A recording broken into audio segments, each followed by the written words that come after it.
Puji Tuhan, kita akan mempersiapkan kebenaran firman Tuhan. Kita akan belajar bersama-sama tentang air hidup itu, saudara.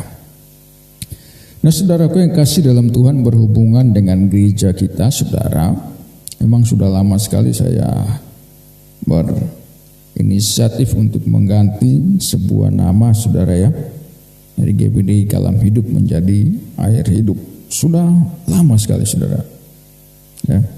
Saya terkesan dengan kata air itu, saudara, yang selalu memberikan kesejukan. Dan ketika teman-teman semua, saudara, tanpa saya katakan sesuatu, mereka pun semua memberikan usulan supaya ada perubahan nama. Karena perubahan nama itu membawa dampak yang positif. Zaman dulu dari perjanjian lama sampai baru, saudara, ada perubahan nama sampai saat ini. Saat ini kita tidak merubah, saudara, tetapi menambahkan di depannya kalau selesai dibaptis. Ya, dari Abram menjadi Abraham. Lalu dari Yakub menjadi Israel. Ada perubahan-perubahan yang memang harus terjadi. Dan saya sudah merencanakan sudah sangat lama sekali juga, sejak saya mulai dipercayakan untuk pelayanan di tempat ini. Lalu masukan-masukan dari teman-teman hamba Tuhan, baik dari GPDI bahkan dari luar GPDI, kok seperti sepakat semuanya. Jadi harus ada perubahan supaya terjadi sebuah perubahan. Dan Tuhan akan memberkati kita. Oleh sebab itu saya bersyukur pagi hari ini kita hadir, kita ada, dan kita sama-sama membahas tentang air kehidupan itu, saudara ya, air hidup.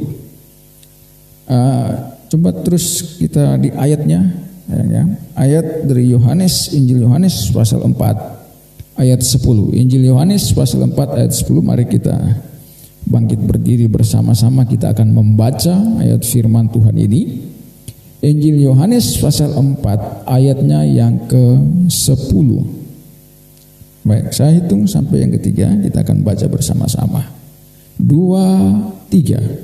Jawab Yesus kepadanya, "Jikalau engkau tahu tentang karunia Allah, dan siapakah dia yang berkata kepadamu, berilah aku minum, niscaya engkau telah meminta kepadanya, dan ia telah memberikan kepadamu air hidup." Puji Tuhan, silakan duduk. Nah, kita kembali tadi saya beri tema firman Tuhan, air hidup. Nah, saudara, air hidup itu atau air itu sangat penting dalam kehidupan kita. Baik ya, saudara, air adalah zat terpenting di dalam kehidupan manusia. Benar ya? Kita membutuhkan air. Manusia bisa hidup tanpa manusia tidak bisa hidup ya tanpa makan beberapa hari. Ya, nah, bisa hidup tanpa makan beberapa hari aja, saudara ya. Namun tanpa air manusia tidak dapat bertahan lebih lama. Ya, tanpa air manusia tidak dapat bertahan lebih lama. Air juga diperlukan untuk aktivitas manusia. Dapat menjadi bencana yang besar ketika air hilang dalam kehidupan manusia, karena hampir di dalam tubuh kita ini dipenuhi oleh air. Makanya ketika Yesus disalibkan, ditusuk lambungnya, keluarlah air dan darah. Nah, kita sangat membutuhkan air. Itu sangat penting sekali di dalam kehidupan kita, dan firman Tuhan mengajarkan kita tentang kebutuhan air seperti apa, air hidup seperti apa yang Tuhan tawarkan buat saya dan saudara. Next, ya, terus ya. Apakah yang dimaksud dengan air hidup itu? Nah, saudara, kalau kita kembali tadi di dalam ayatnya yang ke-10, ya, Yohanes pasal 4 ayat 10, jawab Yesus kepadanya, "Jika engkau tahu tentang karunia Allah."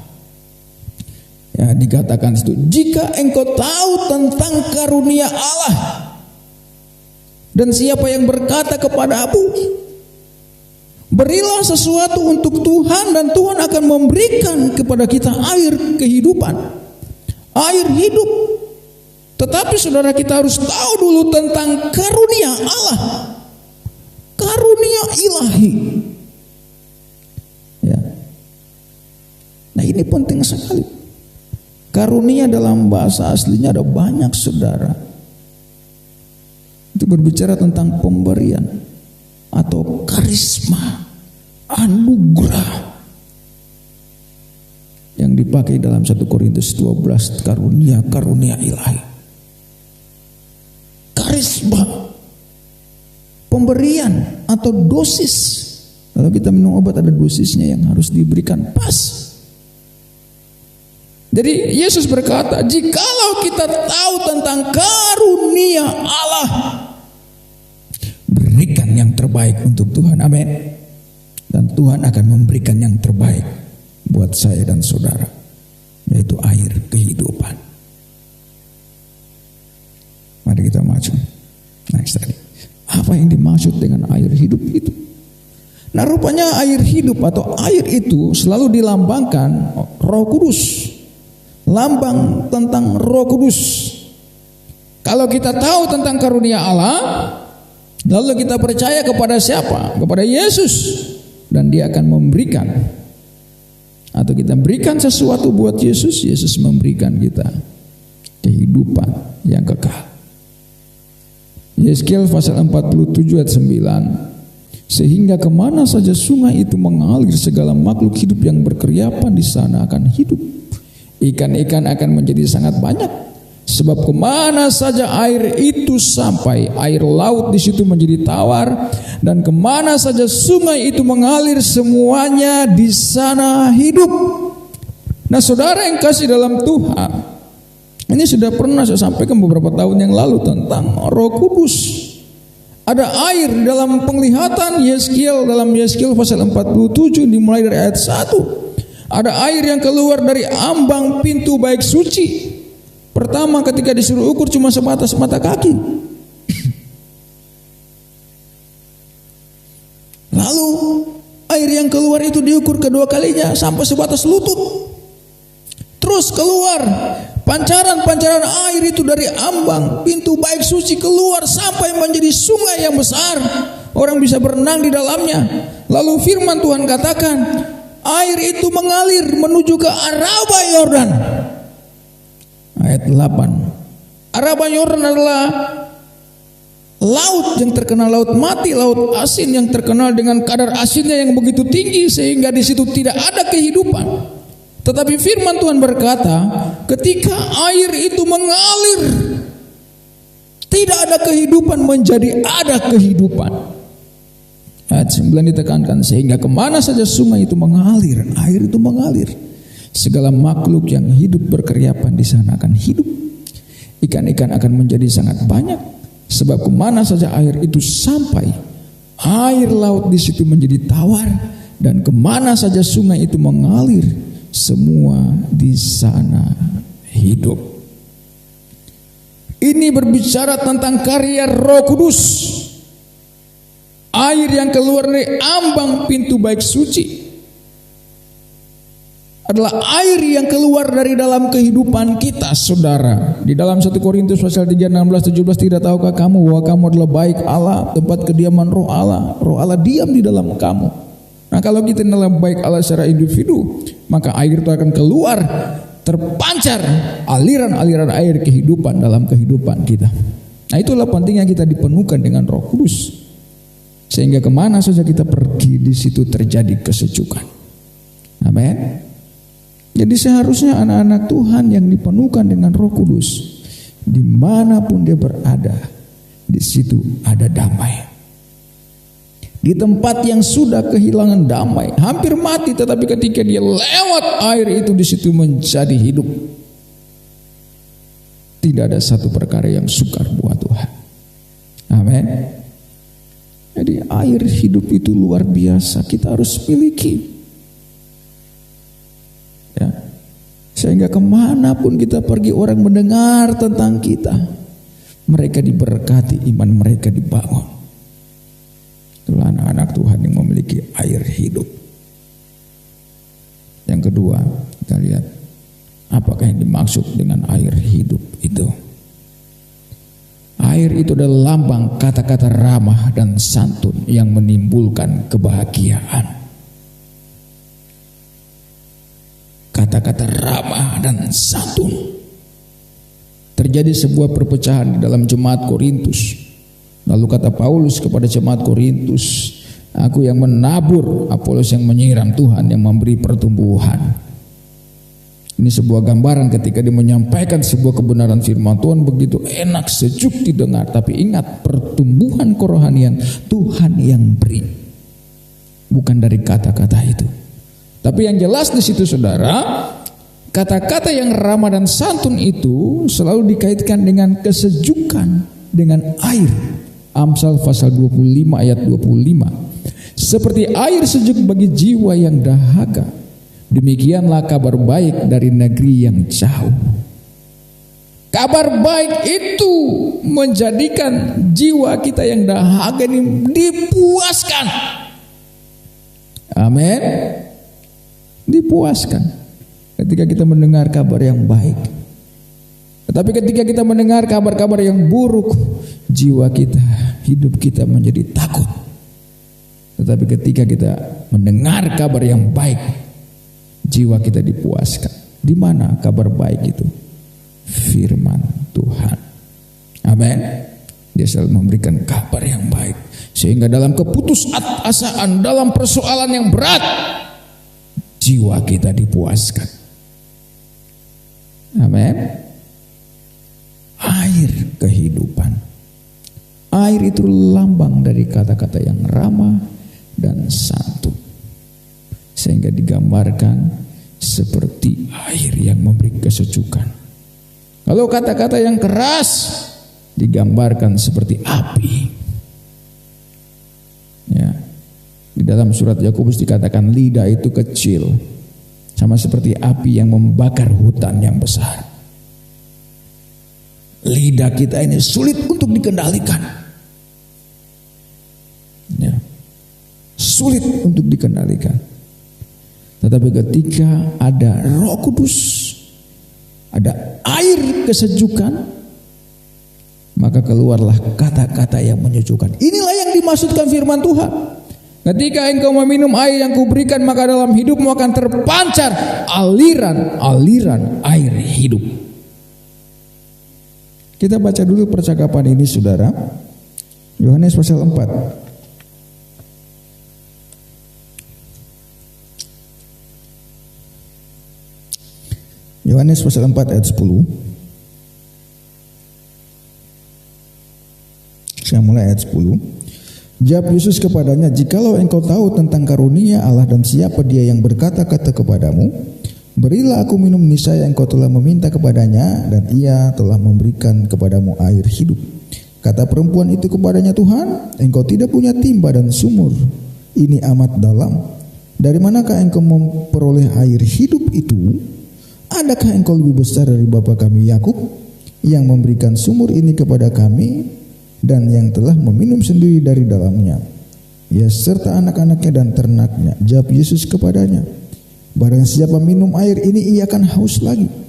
Tetapi barang siapa minum air yang akan kuberikan kepadanya, ia tidak akan haus untuk selama-lamanya. Sebaliknya air yang akan kuberikan kepadanya akan menjadi mata air di dalam dirinya yang terus menerus memancar sampai kepada hidup yang kekal. Nah ini saudara, ketika kita dipenuhkan dengan Roh Kudus yang tadi dikatakan gambaran air kehidupan, sehingga dalam kehidupan kita terpancar air hidup, kesejukan-kesejukan, kabar yang baik, perbuatan-perbuatan yang baik untuk memuliakan nama Tuhan. Amin saudara. Ini kita melihat tidak ada sesuatu yang sukar buat Tuhan. Saya tertarik, saya pernah membahas juga tentang kalam.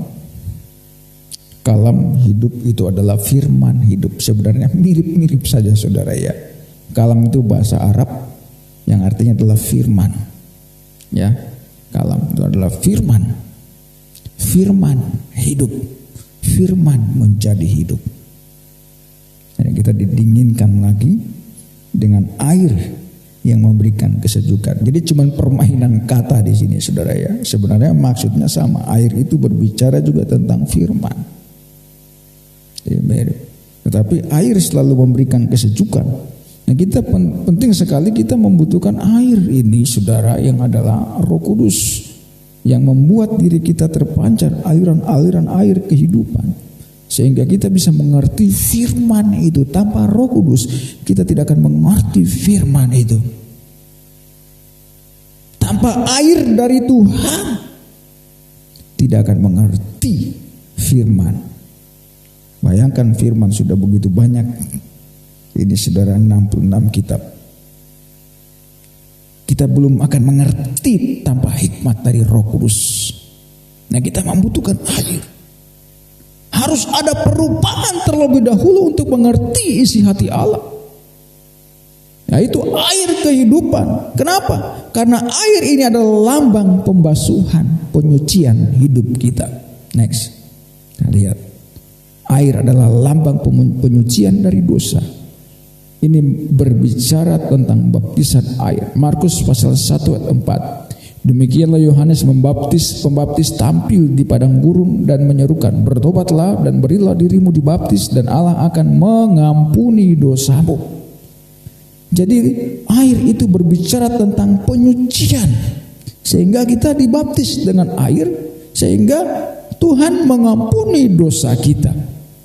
Ketika Tuhan mengampuni dosa kita, kita akan mengerti tentang kalam hidup itu. Ya, tentang firman hidup itu. Semua dimulai dari Roh. Amin. Ketika Roh Kudus hadir, ada penyucian di dalam diri kita. Lalu yang berikutnya, next kita akan lihat. Air melambangkan berkat Allah dan penyegaran rohani. Nah ini dia. Air melambangkan berkat Allah dan penyegaran rohani. Mazmur 23 ayat 2. Ia membaringkan aku di padang yang berumput hijau. Ia membimbing aku ke air yang tenang. Hati-hati saudara, memang banyak air yang keruh, yang tidak tenang. Ketika saya mulai, sebelum saya melayani di tempat, di gereja GPD Kalam Hidup, awal mula sekali saya melayani, Tuhan memberikan sebuah penglihatan. Dan penglihatan itu mirip dengan hambanya sebelum saya, Bapak Pendeta Budi. Sama. Dia menceritakan, lalu saya ceritakan juga. Lalu dia melihatlah ada air di dalam gereja GPD Kalam Hidup masih di sana. Lalu air itu sebatas mata kaki. Dan air itu keruh, kotor. Saya bilang, loh Pak, connect kita. Sama, saya juga melihat demikian. Ada air, tapi sayang airnya kotor. Saya bilang, Tuhan apa yang harus dikerjakan? Apa yang harus saya perbuat? Jadi saudara yang kasih dalam Tuhan, air itu harusnya melambangkan penyegaran rohani. Air itu juga bisa berbicara tentang penghukuman dari Allah. Tapi kita melihat dari sisi yang positif bahwa air itu adalah berkat Allah dan penyegaran rohani. Sehingga kita sering menyanyikan pujian bagaikan tanah kering yang merindukan air. Tidak ada air, tidak akan ada kehidupan. Yesaya 35 ayat 6. Pada waktu itu orang lumpuh akan melompat seperti rusa, dan mulut orang bisu akan bersorak-sorak, sebab mata air memancar di padang gurun dan sungai di padang belantara. Di padang gurun yang tidak ada airnya dan tidak mungkin ada air di sana. Di padang belantara pun juga tidak ada airnya. Tapi firman Tuhan mengatakan akan muncul mata air di situ, akan muncul sungai di padang belantara, sehingga setiap orang akan melompat-lompat melihat mujizat yang Tuhan kerjakan dengan luar biasa. Orang lumpuh akan melompat. Ada mujizat seperti rusa, dan mulut orang bisu akan bersorak-sorai. Tuhan kita luar biasa. Amin. Berbicara tentang berkat Allah dimanapun kita berada, pada masa-masa yang sukar, dengan pergumulan yang berat, hidup kita susah, sepertinya sulit untuk berkembang. Ketika kita datang kepada Tuhan, Tuhan sanggup membuat tanah yang kering itu tidak mungkin di situ ada berkat. Tuhan sanggup memunculkan berkat seperti mata air yang terus memancar, mengalir di dalam kehidupan setiap orang yang percaya kepadanya. Tetapi saudara, kita harus mengerti dulu kasih karunia Allah. Mengerti dulu siapa itu Yesus. Lalu yang ketiga, berikan yang terbaik untuk Tuhan. Secara langsung Tuhan katakan, Dia akan memberikan. Secara otomatis Dia akan memberikan air kehidupan kepada saya dan saudara. Ketika air hidup itu ada, hidup kita dipimpin oleh Roh Kudus. Kata-kata kita menjadi kata-kata yang baik kemanapun kita pergi. Berkat Tuhan mengalir, hidup kita disucikan. Air itu berbicara tentang Roh Kudus. Air pun juga berbicara tentang hidup kita yang disucikan. Air itu juga berbicara kata-kata setiap anak-anak Tuhan yang memberikan kesejukan. Air itu juga berbicara tentang berkat Tuhan yang Tuhan curahkan. Ini jaminan. Sehingga seperti pujian tadi, kita percaya apa yang Tuhan janjikan semua pasti terjadi. Amin. Tidak ada yang sukar buat Tuhan. Kita mungkin bingung kemana kita harus pergi, apa yang kita harus lakukan untuk gereja kita. Tapi di tengah-tengah terjadi kekeringan, tandus, tidak mungkin ada berkat Tuhan, semua tertutup. Kita sudah kehabisan akal. Muncul air kehidupan. Air itu Tuhan sanggup asal kita percaya kepadanya. Amin. Haleluya. Next. Ayat selanjutnya. Yohanes pasal 7 ayat 38. Barang siapa percaya kepadaku seperti yang dikatakan oleh kitab suci, dari dalam hatinya akan mengalir aliran air hidup. Yohanes berbicara menekankan tentang firman, tentang Yesus, tentang kealahan Yesus, dan tentang manusianya Yesus lebih dalam dibandingkan dengan Injil-Injil yang lainnya. Ya. Jadi di sini dikatakan barang siapa percaya. Tuhan berkata kepada perempuan Samaria, jika engkau mengerti tentang anugerah Allah dan siapa yang berbicara dengan engkau. Yesus pun juga berkata kepada murid Yohanes pasal 7 ayat 38, barang siapa percaya kepadaku sesungguhnya atau di dalam hidupnya, ini seperti dikatakan kitab suci, di dalam hatinya akan mengalir aliran air hidup. Amin. Haleluya. Yohanes pasal 4 ayat 14 ini adalah berkat tertinggi. Air hidup itu berkat tertinggi yang Tuhan sediakan buat saya dan saudara. Dibandingkan dengan berkat-berkat yang lainnya, berkat jasmani, berkat rohani, berkat kesehatan, apapun juga. Air hidup itu berkat tertinggi yang Tuhan sediakan buat saya dan saudara. Yohanes pasal 4 ayatnya yang ke-14. Tetapi barang siapa minum air yang akan kuberikan kepadanya, ia tidak akan haus untuk selama-lamanya. Apa saudara? Sebaliknya, air yang akan kuberikan kepadanya akan menjadi mata air di dalam dirinya yang terus-menerus memancar sampai kepada hidup yang kekal. Bukan sampai Tuhan datang, tapi sampai kita hidup dalam kekekalan, terpancar aliran air hidup itu dalam kehidupan saudara dan saya. Ini adalah berkat tertinggi dari segala berkat Allah. Ketika kita menerima air hidup dari Tuhan. Amin. Ada begitu banyak berkat Tuhan, tapi kita harus peroleh air hidup ini. Ini berkat tertinggi. Apa yang dimaksud? Roh Kudus yang membuat kita memahami segala sesuatu. Ada penyucian, ada pengudusan. Jadi saya katakan, air hidup itu berkat tertinggi. Karena bukan saja di dunia ini, sampai kita dalam kekekalan nanti akan terpancar aliran-aliran air hidup itu. Amin saudara. Mari kita belajar untuk melakukan kebenaran firman Tuhan. Bukan berarti kalau nanti terjadi, saya juga akan bicarakan dengan majelis jemaat, bukan berarti nama sebelumnya tidak baik.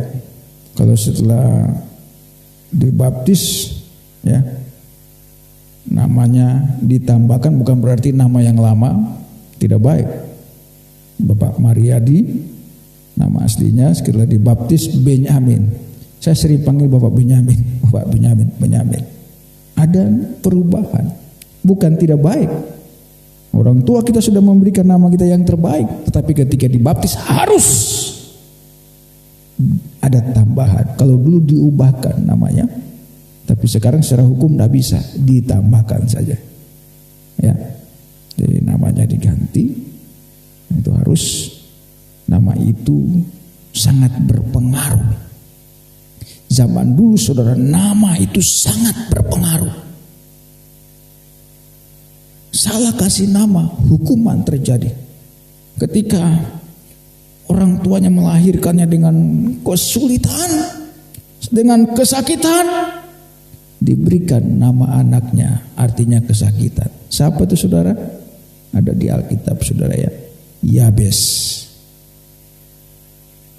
Tapi dia berdoa, dia diberkati Tuhan dengan luar biasa. Datang kepada Tuhan. Ada perubahan nama. Abram yang tadinya adalah bapa bagi bangsa Israel, ketika ada pengubahan nama menjadi Abraham, menjadi bapa segala orang yang beriman. Tadinya hanya khusus untuk orang Israel, tetapi ketika namanya diubahkan, dia menjadi nama semua orang, bapa semua orang yang beriman, yang percaya kepadanya. Jadi kita berkata, kita ini keturunan Abraham, anak-anak Abraham. Ketika pengubahan nama kepada Yakub adalah pembohong, diubahkan namanya menjadi Israel, menjadi pangeran Allah. Muncullah satu kerajaan yang besar yang dipilih oleh Allah. Sampai nubuatan tentang akhir zaman. Allah adalah YHWH yang kita selalu sebut Yahweh. Ya, Yahweh atau Yehova itu nama Allah. Dulu bangsa Israel takut untuk menyebut nama Allah itu, sehingga mereka menyebut dengan berdasarkan sebutannya yang dilakukannya. Muncullah Elohim, Allah pencipta, muncullah El Roi, ya. El Roi itu pada saat Hagar membutuhkan air, sehingga disebut Allah itu El Roi, El Shaddai, Yehova Jireh dan sebagainya saudara, berdasarkan perbuatannya. Tetapi waktu dulu kata atau Allah YHWH, karena bangsa Israel tidak mempunyai huruf hidup, hanya huruf mati semua. Ya, tulisan Israel itu atau Yahudi itu hanya huruf mati semua, YHWH. Jadi bagaimana supaya bisa dibaca? Ditambahkanlah huruf-huruf hidup sehingga jadilah Yehova dan sebagainya saudara. Itu adalah Allah orang Israel YHWH itu Allah orang Israel. Dari ketika munculnya Yesus terjadi perubahan nama menjadi Yeshua HaMashiach, yang di dalamnya ada unsur YHWH yang tadi Allah hanya untuk orang Israel. Ketika muncul Yesus menjadi Allah semua orang yang percaya kepadanya. Jadi ada pengubahan nama. Jadi saudara jangan terpengaruh dengan nama-nama YHWH. Oh, dia Allah begini. Iya benar, dulu itu Allahnya orang Israel. Dan memang sebutannya untuk orang Israel saja. Tapi ketika datang Yesus, kita buka dari kata bahasa Ibrani Yesus itu Yeshua HaMashiach.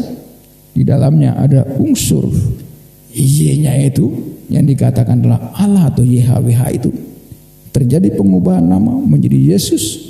Dulu nama itu kudus, tidak disebutkan siapa nama Allah itu.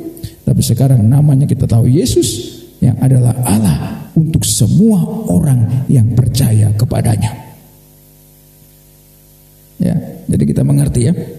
Jadi harus ada perubahan untuk mendapatkan sesuatu yang baru. Karena nama itu sangat berpengaruh. Immanuel artinya Allah menyertai kita. Kita percaya sampai saat ini Immanuel, Allah menyertai kita. Jadi nama itu sangat mempengaruhi karakter dan kehidupan kita. Saya rindu jemaat GPD Kalam Hidup menjadi jemaat yang diberkati seperti air yang mengalir. Saya rindu jemaat Tuhan GPDI Kalam Hidup bisa menjadi umat Tuhan yang kata-katanya seperti air yang menyejukkan. Jemaat Kalam Hidup ada jemaat yang bisa menjadi sesuatu yang lain daripada yang lain. Caranya bagaimana Tuhan? Ketika saya berdoa, harus ada pengubahan, kita berubah sehingga menjadi kesejukan. Kita harus yakini, kita harus imani itu, karena kita mau maju